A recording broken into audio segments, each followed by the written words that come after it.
জয় শ্রীবিষ্ণু। ওম নমো বাসুদেবায় নমো। সামনেই কিন্তু গীতা জয়ন্তী, আপনারা জানেন সবাই।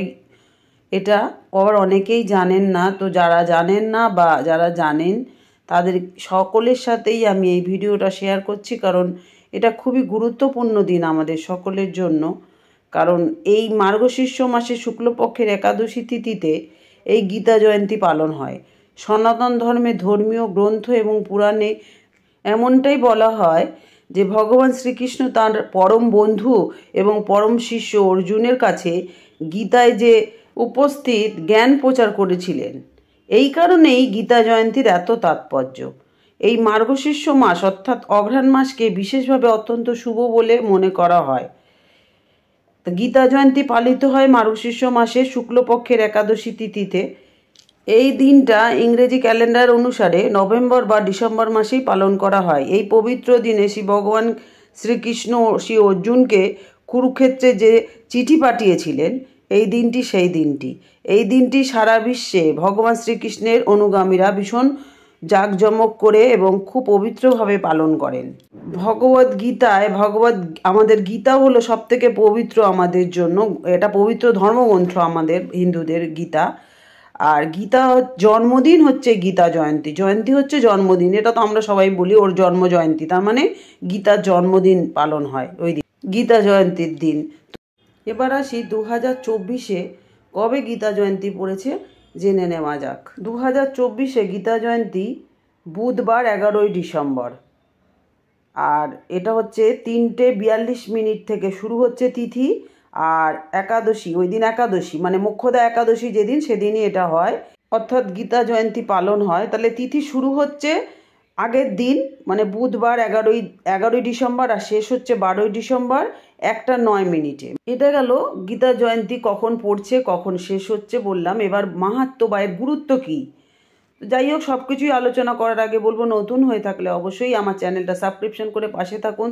তথ্যমূলক ভিডিওগুলো অবশ্যই সকলের সাথে শেয়ার করুন, লাইক করুন, কমেন্ট করুন। আর বলবো যে অল বাটনে প্রেস করে রাখুন, তাহলে কি হবে, আমি ভিডিও দিলেই আপনারা সঙ্গে সঙ্গে পেয়ে যাবেন। তো আমি গীতার গুরুত্ব নিয়ে একটু আলোচনা করি। পুরাণে বর্ণিত আছে যে মহাভারতের যুদ্ধের সময় ভগবান শ্রীকৃষ্ণ তার পরম বন্ধু ও শীর্ষ অর্জুনকে গীতা প্রচার করেছিলেন, মানে গীতার জ্ঞান দিয়েছিলেন। সেই গীতায় 18টি অধ্যায় আছে আমরা জানি, যেখানে একজন ব্যক্তির জীবনের সমগ্র সারমর্ম বর্ণনা করা হয়েছে। এর পাশাপাশি গীতার পাতায় যে সাংস্কৃতিক, কর্ম, ধর্মীয় এবং ব্যবহারের জ্ঞান পাওয়া যায়। এটা বিশ্বাস করা হয় যে এই গীতার সাহায্যে একটা ব্যক্তি তার নিজের অবস্থা এবং দিক দুটোই পরিবর্তন করতে পারে, মানে নিজে বুঝতে পারে এই গীতা যে পড়েছে সে জানে তার কর্মটা তার কিভাবে করা উচিত, কিভাবে চলা উচিত। সকলেরই গীতা পাঠ করা উচিত, তাহলে নিজেরা নিজেদের জীবনটা কিভাবে পরিচালিত করব এটা আমরা সহজেই বুঝতে পারবো, গীতার জ্ঞান যদি আমরা নিতে পারি। তো শ্রীমদ্ ভগবদ গীতা হিন্দুদের পবিত্র গ্রন্থ এবং গীতা জয়ন্তী আমরা সমারোহ করে পালন করি। এটা ভগবদ গীতার জন্মকে উৎসর্গ করা হয়েছে এই গীতা জয়ন্তীটাকে। তো মানে এই দিনটা ভগবান শ্রীকৃষ্ণকে উৎসর্গ করা। ইস্কন মন্দির এবং অন্যান্য মন্দিরগুলোতে কৃষ্ণ ভজন এবং প্রার্থনা ও পূজার সাথেই দিনটা অতিবাহিত করে সবাই কৃষ্ণ ভক্ত অনুরাগীরা। এবার বলবো গীতা জয়ন্তীর দিন পূজা কিভাবে করবেন, পূজা বিধি আর কি। আগেও বললাম এটা মোক্ষদা একাদশীর দিন পালন করা হয়। তো শাস্ত্র অনুসারে লোকেরা এই একাদশীর দিন, মোক্ষদা জয়ন্তীর দিনে ভগবান কৃষ্ণ, মহর্ষি ব্যাসদেব এবং শ্রীমদ্ ভগবদ্গীতার পুজো করেন এবং উপবাসও পালন করে। এবার এই ব্রত পালনটা কিভাবে করব, একাদশীর উপবাসের একদিন আগে অর্থাৎ দশমী মানে মঙ্গলবার, যদি বুধবারে পড়েছে তো মঙ্গলবার দুপুরবেলা মাত্র একবার খেতে হবে। মানে যারা একাদশী করে অনেকেই একবার খান। এবং মনে রাখবেন রাত্রে কোনো খাবার গ্রহণ করবেন না, দশমী রাত্রিটা উপবাস করারই চেষ্টা করবেন।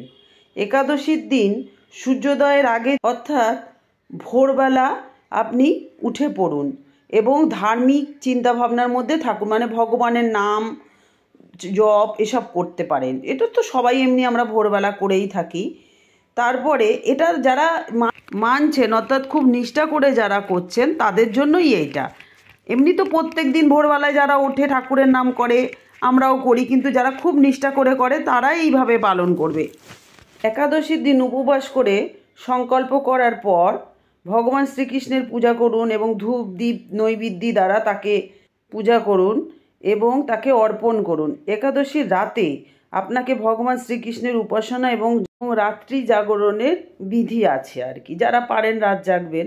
একাদশীর পরের দিন কিন্তু পারণ হয়, অনেকেই পারণটা করেন, সবাই যারা নিষ্ঠা করে মানেন তারা করেন। একাদশীর দিন অতিবাহিত হওয়ার পর মুহূর্ত পারণ দ্বাদশীর আগে পুজো করুন এবং যারা অভাবী থাকে বা যারা দুস্থ আর কি, এরকম মানুষকে সেবা করুন, দান করুন।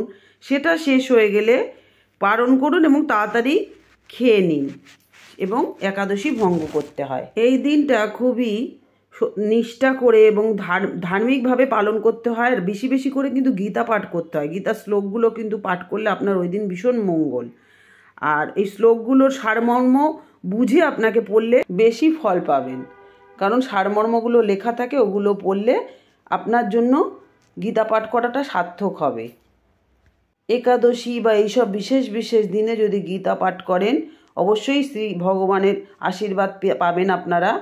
আর অনেকেই চেষ্টা করেন এই দিন অর্থাৎ একাদশীর দিন ব্রত পাঠ করার, মানে ওই যে দিনের একাদশী সেদিনের আলাদা ব্রত কথা থাকে, ওই দিন পাঠ করতে হয়। আর শ্রী বিষ্ণু সহস্রনাম পাঠ করাটা খুব মঙ্গল, ওই দিন করতে হয়। আমিও করি একাদশী, এগুলো মানি আমি। আবার অনেকে বিশ্বাস করে গীতা জয়ন্তীর দিনে মোক্ষদা একাদশীর ব্রতের সঙ্গে সঙ্গে শঙ্খ পুজো করতে হয়। শঙ্খ তো বিষ্ণুর প্রিয় জিনিস। শঙ্খের পুজো করলে ক্ষতিকারক যে আমাদের নেগেটিভ শক্তিগুলো দূর হয়ে যায় এবং মা লক্ষ্মীর আবির্ভাব ঘটে। এবং এটা বিশ্বাস করা হয় যে ভগবান শ্রীবিষ্ণু সন্তুষ্ট হওয়ার পর তার কৃপা বর্ষণ করে তার ভক্তদের উপরে।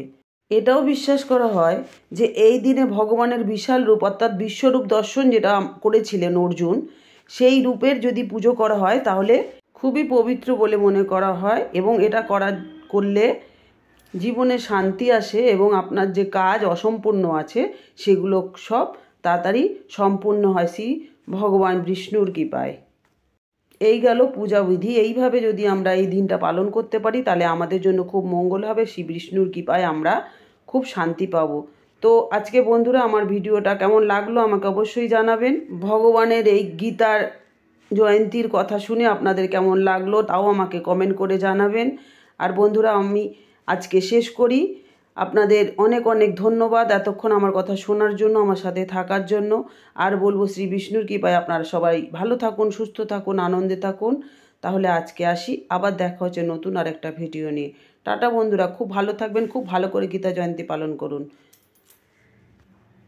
জয় শ্রীকৃষ্ণ, রাধে রাধে। নম বিষ্ণু, নম বিষ্ণু, নম বিষ্ণু, নম বাসুদেবায় নম। জয় ভোলেনাথের জয়। আজ আসি, টাটা বন্ধুরা।